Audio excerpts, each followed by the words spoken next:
ನಮಸ್ಕಾರ ಎಲ್ಲರಿಗೂ. ನಾನು ನಿಮ್ಮ ವಿಜಯ ಪಾಟೀಲ್. ಹೇಗಿದ್ದೀರಾ ಎಲ್ಲರೂ? ಇವತ್ತು ನಾನು 9ನೇ ತರಗತಿಯ ಸಮಾಜ ವಿಜ್ಞಾನ ಪಾಠಗಳನ್ನು ಶುರು ಮಾಡ್ತಾ ಇದ್ದೀನಿ. ಇವತ್ತು 8ನೇ ತರಗತಿ, 7ನೇ ತರಗತಿ, 6ನೇ ತರಗತಿಯ ಎಲ್ಲ ಪಾಠಗಳು ನಿನ್ನೆನೇ ಮುಗಿದ್ವು. ಇವತ್ತು 9ನೇ ತರಗತಿಯ ಮೊದಲನೇ ಪಾಠವನ್ನು ನಾನು ಶುರು ಮಾಡ್ತಾ ಇದ್ದೀನಿ. ನೀವಿನ್ನೂ ನಮ್ಮ ಐಡಿಯಾಸ್ ಫೋರಮ್ನ ಟೆಲಿಗ್ರಾಮ್ ಚಾನಲ್ಗೆ ಜಾಯ್ನ್ ಆಗದೇ ಇದ್ದರೆ ಡಿಸ್ಕ್ರಿಪ್ಷನಲ್ಲಿ ನೀಡಿರುವಂತಹ ಲಿಂಕ್ಗೆ ಹೋಗಿ ಜಾಯ್ನ್ ಆಗ್ಬೋದು. ಹೀಗೆ ಜಾಯ್ನ್ ಆಗೋದರ ಮುಖಾಂತರ ನೀವು ಪಡ್ಕೊಳ್ಬಹುದಾದಂತಹ ಉಪಯೋಗಗಳು ಏನೇನೆಂದರೆ, ಪ್ರತಿನಿತ್ಯ 100ಕ್ಕಿಂತ ಹೆಚ್ಚು ಕ್ವಿಜ್ಗಳನ್ನು ಅಲ್ಲಿ ಕಂಡಕ್ಟ್ ಮಾಡ್ತಾರೆ. ಹಾಗೆ ಪ್ರತಿ ವಿಡಿಯೋಗಳ PDF-ಗಳು ಎಲ್ಲರೂ ಶೇರ್ ಮಾಡ್ತಾರೆ. ದಿನಪತ್ರಿಕೆಗಳು, ಇತ್ತೀಚಿನ ಮಾಹಿತಿಗಳು ಶೇರ್ ಆಗ್ತವೆ. ಹಾಗೆ ನಿಮಗೇನಾದರೂ ಡೌಟ್ಸ್ಗಳಿದ್ದರೆ ಐಡಿಯಾಸ್ ಫೋರಮ್ನ ಅಧ್ಯಾಪಕರೊಂದಿಗೆ ಚರ್ಚೆ ನಡೆಸಿ ನಿಮ್ಮ ಪ್ರಶ್ನೆಗಳಿಗೆ ನೀವು ಉತ್ತರನ ಕಂಡ್ಕೋಬಹುದು. ಹಾಗೆ ಈಗಾಗಲೇ ಐಡಿಯಾಸ್ ಫೋರಮ್ ತಂಡ ಲಾಂಚ್ ಮಾಡಿರುವಂತಹ ಕೋರ್ಸ್ಗಳ ವಿವರ ಇಲ್ಲಿದೆ. ಎಲ್ಲ NCERT ವಿಡಿಯೋಗಳು, geography, history, science, polity, economics ಎಲ್ಲ ವಿಡಿಯೋಗಳನ್ನು ಕನ್ನಡ ಮಾಧ್ಯಮದಲ್ಲಿ ಪಾಠ ಮಾಡಿ ಅಪ್ಲೋಡ್ ಮಾಡ್ತಿದ್ದಾರೆ. ಹಾಗೆ ಎಲ್ಲ DSCRT ವಿಡಿಯೋಗಳು, ನಾನು ಸೋಷಿಯಲ್ ಸೈನ್ಸ್ನ 6th, 7th, 8th ಮುಗಿಸಿ ಈಗ 9th ಪಾಠಕ್ಕೆ ಬಂದಿದ್ದೀನಿ. ಎಲ್ಲ ತಮಿಳುನಾಡು ರಾಜ್ಯದ ಪಠ್ಯಪುಸ್ತಕದ ವಿಡಿಯೋಗಳು ಸಹ ನಿಮಗೆ ಇಲ್ಲಿ ಸಿಗುತ್ತೆ. ಹಾಗೆ GK ಟ್ರಿಕ್ಸ್ ವಿಡಿಯೋಗಳು, ಹಾಗೆ 1000ಕ್ಕೂ ಅಧಿಕ ಪ್ರಶ್ನೆ ಪತ್ರಿಕೆಗಳನ್ನು ಚರ್ಚೆ ನಡೆಸಿದಂತಹ ವಿಡಿಯೋಗಳು ಸಹ ನಿಮಗಿಲ್ಲಿ ದೊರೆಯುತ್ತೆ. ಇನ್ನು ಅನೇಕ ಕೋರ್ಸ್ಗಳನ್ನು ಲಾಂಚ್ ಮಾಡೋದಕ್ಕೆ ಐಡಿಯಾಸ್ ಫೋರಮ್ ತಂಡ ತಯಾರಿ ನಡೆಸಿದೆ. ಇನ್ನೊಂದು ಇದು ಹೊಸ ಅಳವಡಿಕೆ. ಜಾಯಿನ್ ಆಪ್ಷನ್ ಮೂಲಕ ನೀವು ನಮಗೆ ಸಹಾಯವನ್ನು ಮಾಡ್ಬೋದು. ನಾವೇನು ಮಾಡ್ತಾ ಇದ್ದೀವಿ, ಕರ್ನಾಟಕದಲ್ಲಿ ಮೊಟ್ಟ ಮೊದಲನೇ ಬಾರಿಗೆ ಎಲ್ಲ ಕನ್ನಡ ಮಾಧ್ಯಮಕ್ಕೆ, ಎಲ್ಲ ಮಾಧ್ಯಮದಿಂದ ಕನ್ನಡ ಮಾಧ್ಯಮಕ್ಕೆ ಟ್ರಾನ್ಸ್ಲೇಟ್ ಮಾಡಿ ಪಾಠ ಮಾಡೋ ಪ್ರಯತ್ನವನ್ನು ಮಾಡ್ತಾ ಇದ್ದೀವಿ. ಇದಕ್ಕೆ ಟೆಕ್ನಾಲಜಿ ಅಳವಡಿಕೆಯೂ ತುಂಬ ಅಗತ್ಯ ಆಗಿರುತ್ತೆ. ಅದಕ್ಕೆ ನಮಗೆ ಹಣದ ಅವಶ್ಯಕತೆ ಇರುತ್ತೆ. ಇಲ್ಲಿ ನೀವು ಜಾಯಿನ್ ಆಪ್ಷನ್ ಮೂಲಕ ನಿಮಗೆ ಅನ್ನಿಸಿದಷ್ಟು ಸಹಾಯವನ್ನು ಮಾಡಬಹುದು. ಇಲ್ಲಿ 4 ಸ್ಕೀಮ್ಗಳಿವೆ: ಶಿಶು, ಕಿಶೋರ್, ತರುಣ್, ಗೋಲ್ಡನ್ ಸಪೋರ್ಟ್ 29, 59, 159, 599 ಕ್ರಮವಾಗಿ ನೀವು ನಮಗೆ ಸಹಾಯವನ್ನು ಮಾಡ್ಬೋದು. ಇಲ್ಲಿ ಗೂಗಲ್ ಪೇ ಅಥವಾ ಫೋನ್ಪೇ ನಂಬರನ್ನು ಕೊಟ್ಟಿದ್ದೀವಿ. 874881499920. ಈ ನಂಬರ್ಗೆ ನೀವು ಗೂಗಲ್ ಪೇ ಅಥವಾ ಫೋನ್ಪೇ ಮೂಲಕ ನಮಗೆ ಸಹಾಯವನ್ನು ಮಾಡ್ಬೋದು. ಈ ದುಡ್ಡನ್ನು ನಾವು ಏನು ಮಾಡ್ತೀವಿ ಅಂದರೆ, ನಮ್ಮ ಟೆಕ್ನಾಲಜಿ ಅಳವಡಿಕೆಗೆ ಉಪಯೋಗಿಸ್ಕೋತೀವಿ. ಹೆಚ್ಚಾದ ಹಣವನ್ನು ನಾವು ಬಡ ವಿದ್ಯಾರ್ಥಿಗಳ ವಿದ್ಯಾಭ್ಯಾಸಕ್ಕಾಗಿ ಡೊನೇಟ್ ಮಾಡ್ತೀವಿ. Please support us.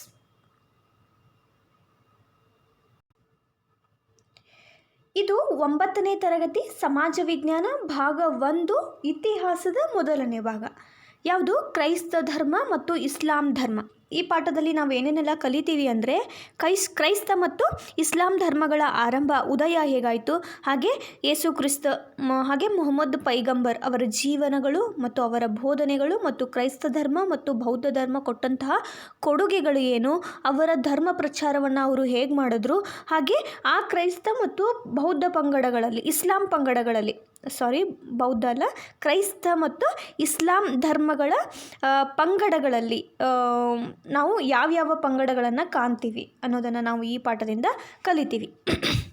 ಏನಾಗುತ್ತೆ, ಪ್ರಪಂಚದ ಚರಿತ್ರೆಯನ್ನು ನಾವು ನೋಡಿದ್ರೆ, ಪುರಾತನ ಕಾಲದಿಂದ ಹಲವಾರು ಧರ್ಮಗಳ ಹುಟ್ಟು ಹಾಗೂ ಬೆಳವಣಿಗೆಗಳನ್ನು ನಾವು ಕಾಣ್ತಾ ಬಂದಿದ್ದೀವಿ. ಹಿಂದೂ, ಜೈನ, ಬೌದ್ಧ, ಜೊರಾಸ್ಟ್ರಿಯನ್, ಹೀಗೆ ಹಲವಾರು ಧರ್ಮಗಳು ಸಾಮಾನ್ಯ ಶಕೆ ಪೂರ್ವದ ಶತಮಾನಗಳಲ್ಲಿ ಸ್ಥಾಪನೆಯಾಗಿ ಪ್ರಪಂಚದ ವಿವಿಧ ದೇಶಗಳಲ್ಲಿ ಪ್ರಸಾರ ಆಗ್ತವೆ. ಹಾಗೆ ಕ್ರೈಸ್ತ ಮತ್ತು ಇಸ್ಲಾಂ ಧರ್ಮಗಳು ಸಾಮಾನ್ಯ ಶಕೆ 1ನೇ ಶತಮಾನದ ನಂತರ ಸ್ಥಾಪನೆ ಆದರೂ ಕೂಡ ವಿಶ್ವದ ಪ್ರಮುಖ ಧರ್ಮಗಳು ಅಂತ ಕರೆಸ್ಕೊಂಡಿವೆ. ಈ ಧರ್ಮಗಳನ್ನು ಸೆಮೆಟಿಕ್ ಅಂತ ಪರಿಗಣಿಸಲಾಗುತ್ತೆ. ಸೆಮೆಟಿಕ್ ಅಂದರೆ ಮಧ್ಯ ಏಷ್ಯಾದ ಜನಾಂಗವನ್ನು ಸೆಮೆಟಿಕ್ ಜನಾಂಗ ಅಂತ ಕರಿತೀವಿ. ಆ ಜನಾಂಗದಲ್ಲಿ ಹುಟ್ಕೊಂಡಂತಹ ಧರ್ಮವನ್ನು ಸೆಮೆಟಿಕ್ ಧರ್ಮ ಅಂತ ಪರಿಗಣಿಸಲಾಗುತ್ತೆ. ಇವೆರಡೂ ಧರ್ಮಗಳು ಮಧ್ಯ ಏಷ್ಯಾದಿಂದ ಜನ್ಮ ತಾಳುತ್ತೆ, ನಂತರ ಪ್ರಪಂಚದ ಎಲ್ಲ ದೇಶಗಳಲ್ಲೂ ಪ್ರಸಾರ ಆಗುತ್ತೆ. ಇದು ಕ್ರೈಸ್ತ ಮತ್ತು ಬೌದ್ಧ ಧರ್ಮಗಳ ಒಂದು ಇತಿಹಾಸ. ಇನ್ನು ಕ್ರೈಸ್ತ ಧರ್ಮ, ಅದರ ಬಗ್ಗೆ ತಿಳ್ಕೊಳ್ಳೋಣ. ಕ್ರೈಸ್ತ ಧರ್ಮ ಸಾಮಾನ್ಯ ಶಕೆ 1ನೇ ಶತಮಾನದ ಆರಂಭದಲ್ಲಿ ರೋಮನ್ ಸಾಮ್ರಾಜ್ಯದ ಆಡಳಿತಕ್ಕೆ ಒಳಗಾಗಿದ್ದಂತಹ ಪ್ಯಾಲೆಸ್ಟೈನ್ ಪ್ರಾಂತದ ನಜರತ್ನಲ್ಲಿ ಸ್ಥಾಪನೆಯಾಗುತ್ತೆ. ಎಲ್ಲಿ ಸ್ಥಾಪನೆ ಆಗುತ್ತೆ? ಪ್ಯಾಲೆಸ್ಟೈನ್ ಪ್ರಾಂತದ ನಜರತ್ ಅನ್ನುವಂಥ ಸ್ಥಳದಲ್ಲಿ ಸುಮಾರು 1ನೇ ಶತಮಾನದ ಹೊತ್ತಿಗೆ ಇದು ಸ್ಥಾಪನೆಯಾಗುತ್ತೆ. ಅದರ ಸಂಸ್ಥಾಪಕರನ್ನು ಜೀಸಸ್ ಕ್ರೈಸ್ತ ಅಂತ ನಾವು ಕರಿತೀವಿ. ಅವರನ್ನು ಕ್ರಿಸ್ತರು ಅಂತಲೂ ಕರಿತೀವಿ. ಕ್ರೈಸ್ತ ಧರ್ಮ ಸ್ಥಾಪನೆಗೆ ಮುಂಚೆ ಪ್ಯಾಲೆಸ್ಟೈನ್ ಪ್ರಾಂತದಲ್ಲಿ ನೆಲೆಸಿದ್ದ ಯಹೂದಿಗಳು ಸಾಕಷ್ಟು ಮೂಢನಂಬಿಕೆಗೆ ಒಳಗಾಗಿರ್ತಾರೆ. ಅವರು ರೋಮನ್ ಸಾಮ್ರಾಜ್ಯದ ದುರಾಡಳಿತಕ್ಕೆ ಒಳಗಾಗಿ ಅನೇಕ ಸಂಕಷ್ಟಗಳನ್ನು ಎದುರಿಸ್ತಿರ್ತಾರೆ. ಅಂತಹ ಸಂದರ್ಭದಲ್ಲಿ ಜೀಸಸ್ ಅವರ ಜನ್ಮ ಆಗುತ್ತೆ, ಜನ್ಮ ತಾಳ್ತಾರೆ ಅವರಿಂದ ಈ ಕ್ರೈಸ್ತ ಧರ್ಮ ಸ್ಥಾಪನೆ ಆಗುತ್ತೆ. ಇನ್ನು ಈ ಯೇಸು ಕ್ರಿಸ್ತರು ಅಂದರೆ ಯಾರು, ಅವರು ಯಾವಾಗ ಹುಟ್ಟಿದ್ರು, ಅವರ ತಂದೆ ತಾಯಿ ಅವರನ್ನು ನಾವು ಕ್ರಮವಾಗಿ ತಿಳ್ಕೊಳ್ಳೋಣ. ಅವರು ಜನ್ಮ ತಾಳಿದ್ದ ಡೇಟ್ ನಮಗೆ ಸರಿಯಾಗಿ ಗೊತ್ತಿಲ್ಲ. ಇತಿಹಾಸಕಾರರಿಗೆ ಅದು ಸರಿಯಾಗಿ ದಾಖಲು ಆಗಿಲ್ಲ. ಅವರು ಇದ್ದಂತಹ ಸ್ಥಳ, ಅಲ್ಲಿ ದೊರಕಿರುವಂತಹ ಕೆಲವು ಆಧಾರಗಳ ಮೇಲೆ ಜೀಸಸ್ರು ಸಾಮಾನ್ಯ ಶಕೆ 1ನೇ ಶತಮಾನದಲ್ಲಿ ಜನಿಸಿದ್ರು. ಅದು ಎಲ್ಲಿ? ಜೆರುಸಲಂನ ಬೆತ್ಲಹಾಮ್ ಅನ್ನುವಂಥಲ್ಲಿ ಮೇರಿ ಮತ್ತು ಜೋಸೆಫ್ರ ಮಗನಾಗಿ ಇವರು ಜನ್ಮ ತಾಳ್ತಾರೆ. ಅವರಿಗೆ ಬಾಲ್ಯದಲ್ಲಿ ವ್ಯವಸ್ಥಿತವಾದಂತಹ ವಿದ್ಯಾಭ್ಯಾಸ ಸಿಗ್ತಿರಲಿಲ್ಲ. ಆದರೂ ತನ್ನ ಅಸಾಧಾರಣ ಗ್ರಹಣ ಶಕ್ತಿ ಮತ್ತು ಬುದ್ಧಿಶಕ್ತಿಯಿಂದ ಅಪಾರವಾದ ಧಾರ್ಮಿಕ ಜ್ಞಾನವನ್ನು ಅವರು ಪಡ್ಕೊತಾರೆ. ಯಹೂದಿಗಳ ಧರ್ಮ ಗ್ರಂಥಗಳನ್ನು, ತತ್ವಗಳನ್ನು ಸರಳವಾಗಿ ಹೇಳುವ ಒಂದು ಶಕ್ತಿಯನ್ನು ಅವರು ಪಡ್ಕೊಂಡಿರ್ತಾರೆ. ಎಲ್ಲರಿಗೂ ಅದನ್ನು ಸರಳವಾಗಿ ವಿವರಿಸ್ತಾರೆ. ಎಲ್ಲರೂ ಅಚ್ಚರಿಗೊಳ್ತಾರೆ. ಜೀಸಸ್ರು ತನ್ನ 30ನೇ ವಯಸ್ಸಿನಲ್ಲಿ ಜಾನ್ ಬ್ಯಾಪ್ಟಿಸ್ಟರ ಪ್ರಭಾವದಿಂದ ಅವರು ದೀಕ್ಷಾ ಸ್ನಾನವನ್ನು ಪಡಿತಾರೆ. ಯಾರಿಂದ? ಜಾನ್ ಬ್ಯಾಪ್ಟಿಸ್ಟ್ ಅವರಿಂದ ದೀಕ್ಷೆಯನ್ನು ಪಡಿತಾರೆ. ಈ ದೀಕ್ಷೆಯನ್ನು ನೀಡಿದಂತಹ ಇವರು ಜೀಸಸ್ರನ್ನು ಮಸೀಹ ಅಥವಾ ಮಹಾರಕ್ಷಕ ಅಂತ ಕರೀತಾರೆ. ದೀಕ್ಷೆ ಸ್ವೀಕಾರ ಆದಮೇಲೆ ಕಷ್ಟದಲ್ಲಿದ್ದಂತಹ ಜನರಿಗೆ ಜೀಸಸ್ರು ದಿವ್ಯ ಜ್ಞಾನವನ್ನು ಬೋಧಿಸ್ತಾರೆ. ಅವರಿಗೆ ಮಾನಸಿಕ ನೆಮ್ಮದಿಯನ್ನು ತಂದುಕೊಡುವಲ್ಲಿ ಪ್ರಯತ್ನ ಮಾಡ್ತಾರೆ. ದಿನೇ ಜೀಸಸ್ರ ಸೇವಾ ಮನೋಭಾವಗಳು, ಅವರ ಅನುಕಂಪಗಳು ಎಲ್ಲ ವರ್ಗದವರನ್ನು ಆಕರ್ಷಣೆ ಮಾಡ್ತವೆ ಮತ್ತು ಜನಪ್ರಿಯ ಆಗುತ್ತೆ. ಕ್ರಮೇಣ ಅವರು ಜನರ ದೃಷ್ಟಿಯಲ್ಲಿ ರಕ್ಷಕ ಅಥವಾ ದೈವತ್ವ ಸ್ಥಾನವನ್ನು ಹೊಂದೋದಕ್ಕೆ ಶುರು ಮಾಡ್ತಾರೆ. ಇದನ್ನು ಯಹೂದಿಯಲ್ಲಿ ಇದ್ದಂತಹ ಸಂಪ್ರದಾಯ ವರ್ಗವು ವಿರೋಧಿಸುತ್ತೆ. ಅವ್ರ ಮೇಲೆ ಅಪಾರವಾದಂತಹ ರಾಜದ್ರೋಹದ ಆರೋಪವನ್ನು ಮಾಡುತ್ತೆ. ಯಾರು ಮಾಡ್ತಾರೆ? ರೋಮನ್ ಸಾಮ್ರಾಜ್ಯದ ರಾಜ್ಯಪಾಲನಾದ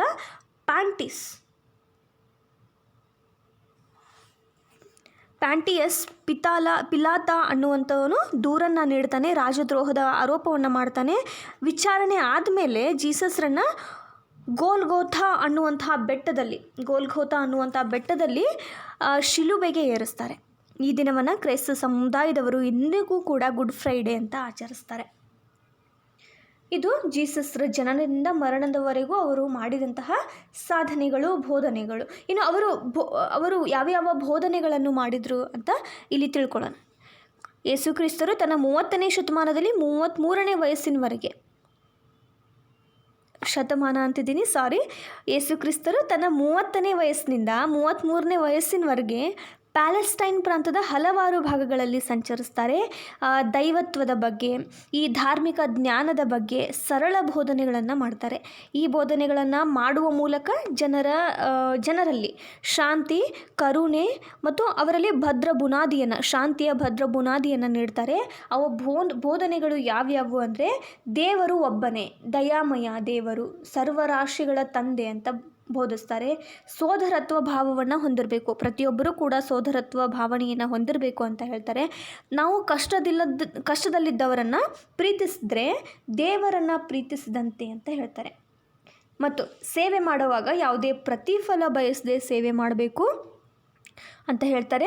ಮಾನವನ ಸೇವೆಯು ದೇವರ ಸೇವೆಗೆ ಸಮಾನವಾದದ್ದು ಅಂತ ಹೇಳ್ತಾರೆ.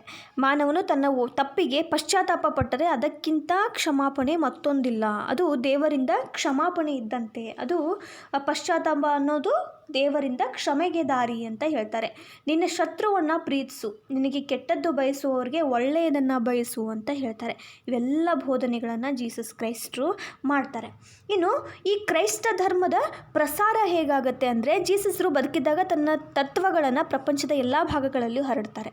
ಈ ಮೂಲಕ ಕಷ್ಟದಲ್ಲಿದ್ದವರನ್ನು ರಕ್ಷಿಸಬೇಕು ಅನ್ನುವಂತಹ ಜವಾಬ್ದಾರಿಯನ್ನು ಮತ್ತು ದೀಕ್ಷೆಯನ್ನು ತನ್ನ 12 ಜನ ಶಿಷ್ಯಂದರಿಗೆ, ಅನುಯಾಯಿಗಳಿಗೆ ನೀಡ್ತಾರೆ. ಈ 12 ಜನ ಅನುಯಾಯಿಗಳನ್ನು ಅಪೋಸಲ್ಸ್ ಅಂತ ಕರೀತಾರೆ. ಅವರಲ್ಲಿ ಸಂತ ಪೀಟರ್ ಅನ್ನುವಂಥವರು ಇಂಪಾರ್ಟೆಂಟ್ ಆಗಿ ನಮಗೆ ಕಾಣಸಿಗ್ತಾರೆ. ಅವರು ರೋಮ್ನಲ್ಲಿ ಚರ್ಚ್ ಅನ್ನು ಸ್ಥಾಪನೆ ಮಾಡಿ ಧರ್ಮ ಪ್ರಚಾರವನ್ನು ಮಾಡ್ತಾರೆ. ನಂತರ 14ನೇ ಶತಮಾನದಲ್ಲಿ ಏನಾಗುತ್ತೆ, ಪ್ರಾರಂಭದಲ್ಲಿ ರೋಮನ್ ಚಕ್ರವರ್ತಿಗಳು ಕ್ರೈಸ್ತ ಧರ್ಮವನ್ನು ಪ್ರಚಾರ ಮಾಡೋಕ್ಕೆ ಅಡ್ಡಿಪಡಿಸಲಿಲ್ಲ. ಬಟ್ ಏನಾಗುತ್ತೆ, ರೋಮನ್ ಸಾಮ್ರಾಜ್ಯದಾದ್ಯಂತ 1ನೇ ಶತಮಾನದ ನಂತರ ರೋಮನ್ ಚಕ್ರವರ್ತಿಗಳು ಪ್ರಚಾರಕರಿಗೆ ಹಿಂಸೆಯನ್ನು ಕೊಡೋದಕ್ಕೆ ಶುರು ಮಾಡ್ತಾರೆ. ಅವರು ಧರ್ಮ ಪ್ರಚಾರವನ್ನು ಮಾಡೋದಕ್ಕೆ ಅಡ್ಡಿಪಡಿಸ್ತಾರೆ. ಅದನ್ನು ಲೆಕ್ಕಿಸದೆ ಪ್ರಚಾರಕರು ಧರ್ಮ ಬೋಧನೆಯನ್ನು ಮಾಡಿದರೂ ಸಹ ಇಲ್ಲಿ ಧರ್ಮ ಕುಂಠಿತಕ್ಕೆ ಬರುತ್ತೆ.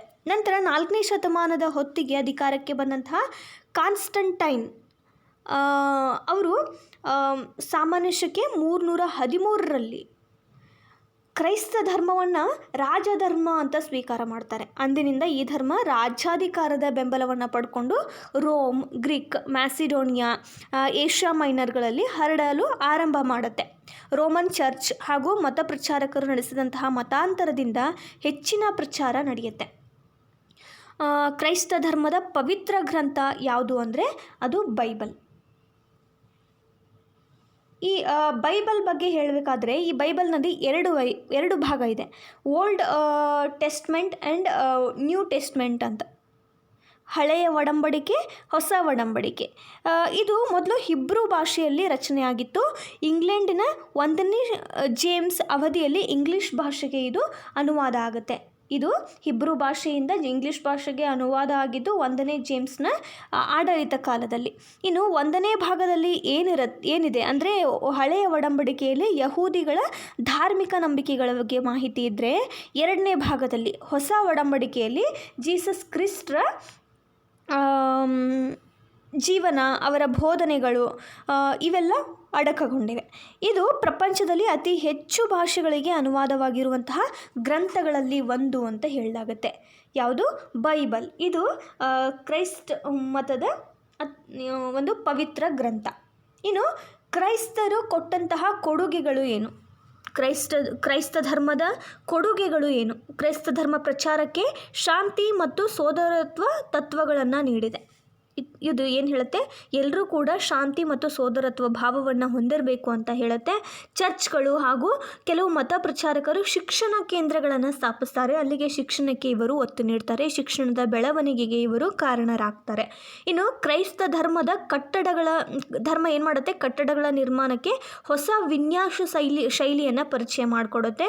ಅದು ಯಾವುದು ಅಂದರೆ ಗೋಥಿಕ್ ಶೈಲಿಯ ಕಟ್ಟಡ ನಿರ್ಮಾಣದ ಒಂದು ಶೈಲಿಯನ್ನು ಅದು ಪರಿಚಯ ಮಾಡಿಕೊಡುತ್ತೆ. ಇನ್ನು ಕ್ರೈಸ್ತ ಧರ್ಮವು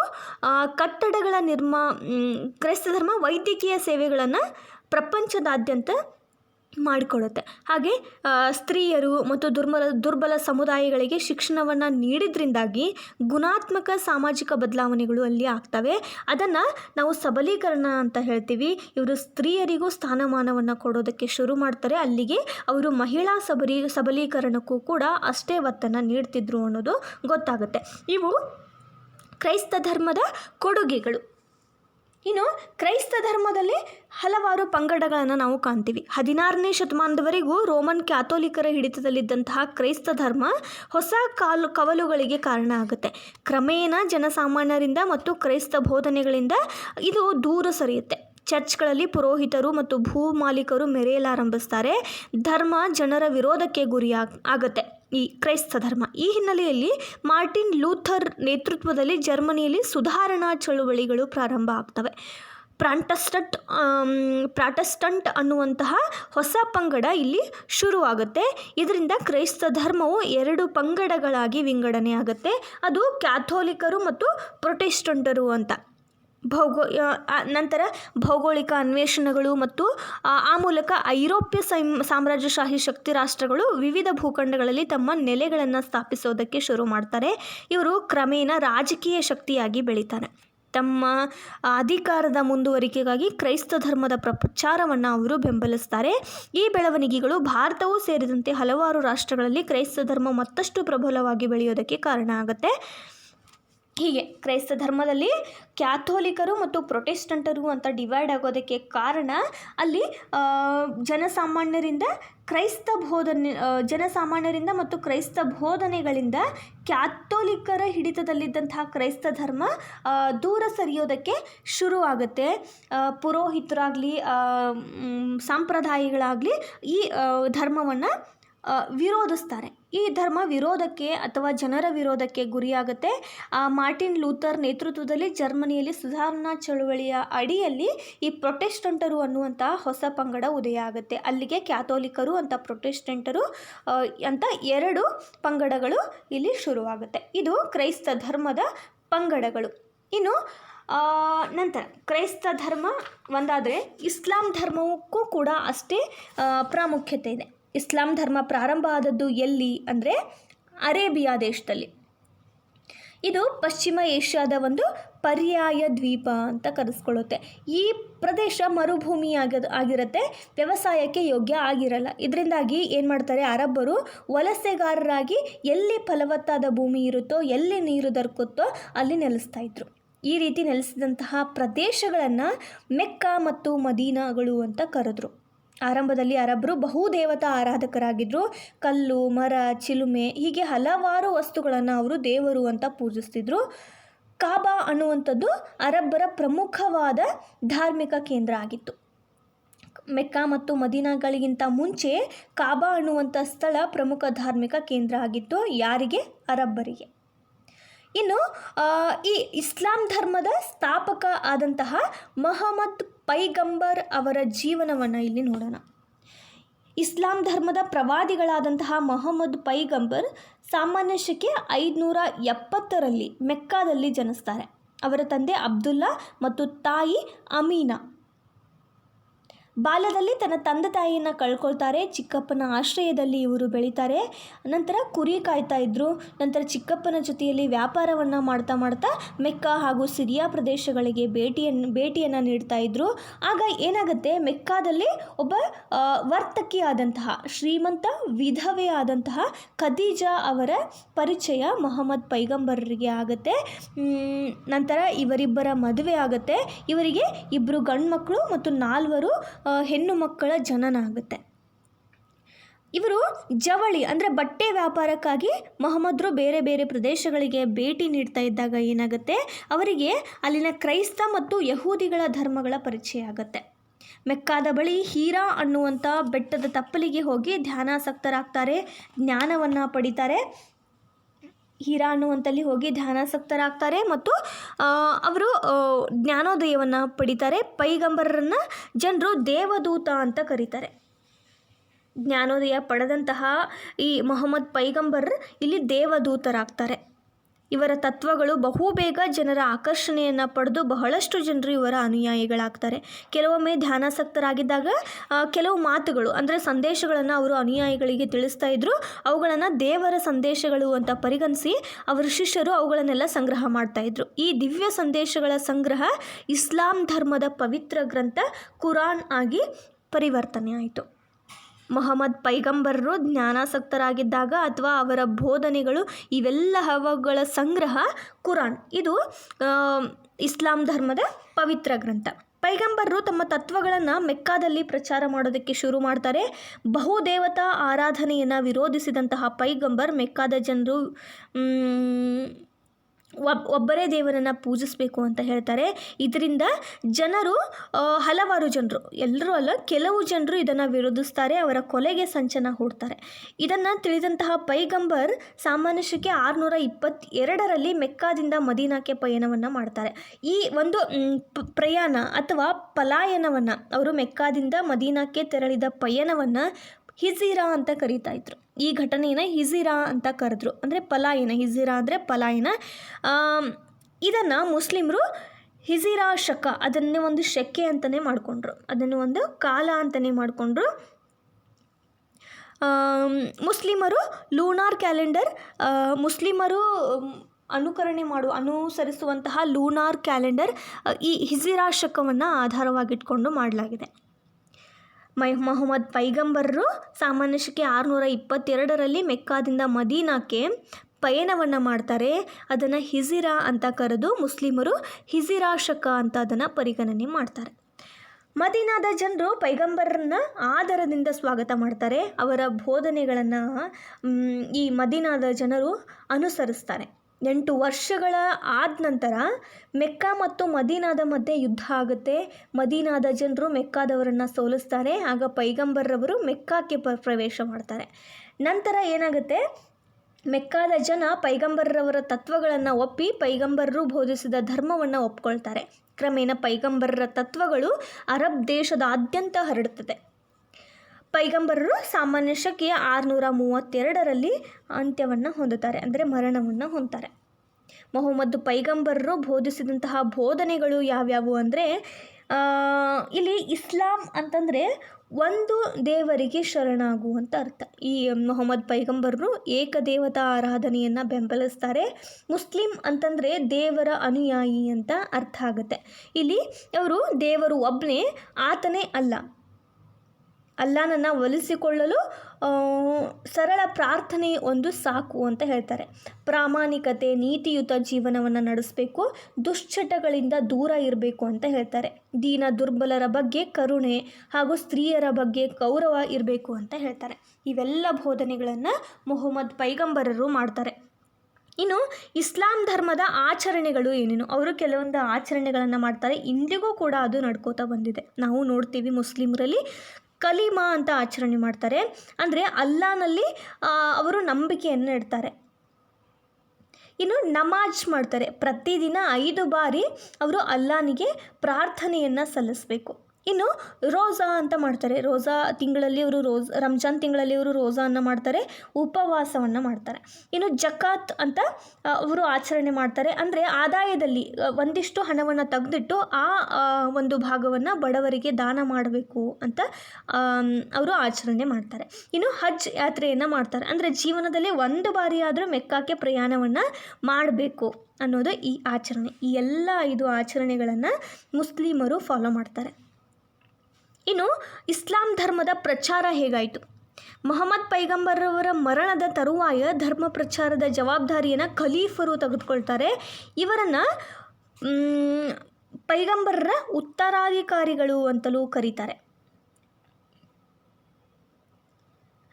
ಇವರು ಪ್ರಾಮಾಣಿಕ ಪ್ರಯತ್ನದಿಂದ ಕೆಲವು ಶತಮಾನಗಳಲ್ಲಿ ಇಸ್ಲಾಂ ಧರ್ಮ ಪಶ್ಚಿಮದ ಸ್ಪೇನ್ನಿಂದ ಪೂರ್ವದ ಭಾರತವರೆಗೂ ಪ್ರಚಾರ ಆಗುತ್ತೆ. ಇದಕ್ಕೆ ಕಾರಣವಾದ ಅಂಶಗಳು ಏನೆಂದರೆ, ಇಸ್ಲಾಂ ಧರ್ಮದ ಸರಳತೆಯಿಂದ ಕೂಡಿರುತ್ತೆ. ಖಲೀಫರ ಧರ್ಮ ಪ್ರಚಾರದ ಕಾರ್ಯಚಟುವಟಿಕೆಗಳು ಜನರನ್ನು ಆಕರ್ಷಿಸ್ತವೆ. ಹಾಗೆ ಇಸ್ಲಾಂ ಧರ್ಮೀಯರ ಶ್ರದ್ಧೆ, ಸುಲ್ತಾನರು ಮಾಡಿದಂತಹ ಧಾರ್ಮಿಕ ಆಸಕ್ತಿ, ಪೂರಕವಾಗಿ ಸೃಷ್ಟಿಯಾದಂತಹ ರಾಜಕೀಯ ಸನ್ನಿವೇಶಗಳು, ಇವೆಲ್ಲವುಗಳು ಕೂಡ ಇಸ್ಲಾಂ ಧರ್ಮದ ಪ್ರಚಾರಕ್ಕೆ ಕಾರಣ ಆಗುತ್ತೆ. ಇನ್ನು ಇಸ್ಲಾಂ ಧರ್ಮ ಕೊಟ್ಟಂತಹ ಕೊಡುಗೆಗಳು ಏನೇನೆಂದರೆ, ಇವರು ವೈದ್ಯಕೀಯವಾಗಿ ದಡಾರ್ ಮತ್ತು ಇತರ ರೋಗಗಳಿಗೆ ಔಷಧಿ ಮತ್ತು ವೈದ್ಯಕೀಯ ಗ್ರಂಥಗಳನ್ನು ರಚನೆ ಮಾಡ್ತಾರೆ. ವಿಜ್ಞಾನ ಮತ್ತು ಗಣಿತದಲ್ಲಿ ಹೊಸ ಸಂಶೋಧನೆಗಳು ಇವರ ಕಾಲದಲ್ಲಿ ಆಗುತ್ತೆ. ಇನ್ನು ಮಧ್ಯಯುಗದಲ್ಲಿ ಅರೇಬಿಯಾ, ಪರ್ಷಿಯಾ ಸಾಮ್ರಾಜ್ಯಗಳಲ್ಲಿ ಬೆಳೆದಿದ್ದಂತಹ ಭೂಗೋಳ ಮತ್ತು ಖಗೋಳ ಶಾಸ್ತ್ರಗಳಲ್ಲಿನ ಜ್ಞಾನವನ್ನು ಪ್ರಚಾರ ಮಾಡ್ತಾರೆ. ಅದು ಪ್ರಪಂಚದಾದ್ಯಂತ ಪ್ರಚಾರವನ್ನು ಇವರು ಮಾಡ್ತಾರೆ. ಇನ್ನು ಕಲೆ ಮತ್ತು ವಾಸ್ತುಶಿಲ್ಪಕ್ಕೂ ಕೂಡ ಇಸ್ಲಾಂ ಧರ್ಮ ಕೊಡುಗೆಯನ್ನು ಕೊಟ್ಟಿದೆ. ರೋಮನ್, ಬೈಜಾಂಟಿಯನ್, ಪರ್ಷಿಯನ್ ಸಾಮ್ರಾಜ್ಯಗಳಲ್ಲಿ ವಾಸ್ತುಶಿಲ್ಪ ನಿರ್ಮಾಣವನ್ನು ಮಾಡಿದಂತಹ ಒಂದು ಗೌರವವೂ ಕೂಡ ಇಸ್ಲಾಂ ಧರ್ಮಕ್ಕೆ ಸೇರುತ್ತೆ. ಇನ್ನು ಇಸ್ಲಾಂ ಧರ್ಮದ ಪಂಗಡಗಳು, ಇತರೆ ಧರ್ಮದಲ್ಲಿ ಇರುವಂತಹ ಪಂಗಡಗಳಂತೆ ಇಸ್ಲಾಂ ಧರ್ಮದಲ್ಲಿಯೂ ಅನೇಕ ಪಂಗಡಗಳನ್ನು ಕಾಣಬಹುದು. ಅವುಗಳಲ್ಲಿ ಶಿಯಾ, ಸುನ್ನಿ ಮತ್ತು ಈ 2 ಪಂಗಡಗಳನ್ನು ಕಾಣಬಹುದು. ಮೊಹಮ್ಮದ್ ಪೈಗಂಬರ್ ಉತ್ತರಾಧಿಕಾರಿಗಳನ್ನು ಖಲೀಫರು ಅಂತ ಕರೀತಾರೆ. ಅಬೂಬಕರ್ ಅವರಲ್ಲಿ ಮೊದಲನೇ ಖಲೀಫಾ. ಹೀಗೆ ಶಿಯಾ ಮತ್ತು ಸುನ್ನಿ ಅನ್ನುವಂತಹ ಪಂಗಡಗಳನ್ನು ನಾವು ಇಸ್ಲಾಂ ಧರ್ಮದಲ್ಲಿ ಕಾಣಬಹುದು. ಈ ಇಸ್ಲಾಂ ಧರ್ಮದ ಪ್ರಚಾರಕ್ಕಾಗಿ ಮೊಹಮ್ಮದ್ ಪೈಗಂಬರರು ಉತ್ತರಾಧಿಕಾರಿಗಳನ್ನು ಆಗಲೇ ಮರಣದ ಹಿಂದೆಯೇ ಅವರು ನೇಮಿಸಿದ್ರು. ಅವರನ್ನು ಖಲೀಫರು ಅಂತ ಕರೀತಿದ್ರು. ಅವರಲ್ಲಿ ಮೊದಲನೆಯವರು ಅಬೂಬಕರ್ ಅನ್ನುವಂಥವ್ರು. ಈ ಪಾಠದಲ್ಲಿ ನಾವು ಕ್ರೈಸ್ತ ಧರ್ಮದ ಸ್ಥಾಪಕ ಆದಂತಹ ಯೇಸು ಕ್ರಿಸ್ತರ ಜನ್ಮ ಹಾಗೆ ಯೇಸು ಕ್ರಿಸ್ತರು ನೀಡಿದಂತಹ ಬೋಧನೆಗಳು ಏನೇನು, ಕ್ರೈಸ್ತ ಧರ್ಮದ ಕೊಡುಗೆಗಳು ಏನೇನು, ಹಾಗೆ ಇಸ್ಲಾಂ ಧರ್ಮದ ಸ್ಥಾಪಕ ಆದಂತಹ ಮೊಹಮ್ಮದ್ ಪೈಗಂಬರ್ ಅವರ ಜೀವನ, ಅವರ ಬೋಧನೆಗಳು, ಹಾಗೆ ಇಸ್ಲಾಂ ಧರ್ಮದ ಆಚರಣೆಗಳು, ಇಸ್ಲಾಂ ಧರ್ಮ ಕೊಟ್ಟಂತಹ ಕೊಡುಗೆಗಳು ಮತ್ತು ಇಸ್ಲಾಂ ಧರ್ಮದ ಪಂಗಡಗಳು, ಇವೆಲ್ಲವುಗಳನ್ನು ನಾವು ಈ ಪಾಠದಲ್ಲಿ ಕಲಿತ್ವಿ. ಈ ಪಾಠ ನಿಮಗೆ ಅರ್ಥ ಆಗಿದ್ದರೆ ಈ 2 ಪ್ರಶ್ನೆಗಳಿಗೆ ನೀವು ಉತ್ತರಿಸಬೇಕಾಗತ್ತೆ. ಯೇಸು ಕ್ರಿಸ್ತರನ್ನು ಶಿಲುಬೆಗೇರಿಸಿದ ಬೆಟ್ಟ ಯಾವುದು? ಇದು ಮೊದಲನೇ ಪ್ರಶ್ನೆ. ಇನ್ನು 2ನೇ ಪ್ರಶ್ನೆ, ಮೊಹಮ್ಮದ್ ಪೈಗಂಬರರ ಉತ್ತರಾಧಿಕಾರಿಗಳನ್ನು ಏನಂತ ಕರೀತಾರೆ? ಈ 2 ಪ್ರಶ್ನೆಗಳಿಗೆ ನೀವು ಕಮೆಂಟ್ ಬಾಕ್ಸ್ನಲ್ಲಿ ಉತ್ತರ ನೀಡಬೇಕು. ಈ ವಿಡಿಯೋ ನಿಮಗೆ ಇಷ್ಟ ಆಗಿದರೆ ಲೈಕ್ ಮಾಡಿ, ಶೇರ್ ಮಾಡಿ ಮತ್ತು ಸಬ್ಸ್ಕ್ರೈಬ್ ಮಾಡೋದನ್ನು ಮರಿಬೇಡಿ. ಹಾಗೆ ಕಮೆಂಟ್ ಬಾಕ್ಸ್ನಲ್ಲಿ ನಿಮ್ಮ ಅಭಿಪ್ರಾಯಗಳನ್ನು ತಿಳಿಸಿ. ನಂತರ ಜಾಯಿನ್ ಆಪ್ಷನ್ ಮೂಲಕ ನಮಗೆ ಬೆಂಬಲವನ್ನು ಸೂಚಿಸಿ. ಮುಂದೆ 2ನೇ ಪಾಠದೊಂದಿಗೆ ನಾನು ನಿಮ್ಮ ಜೊತೆ ಬರ್ತೀನಿ. Thank you.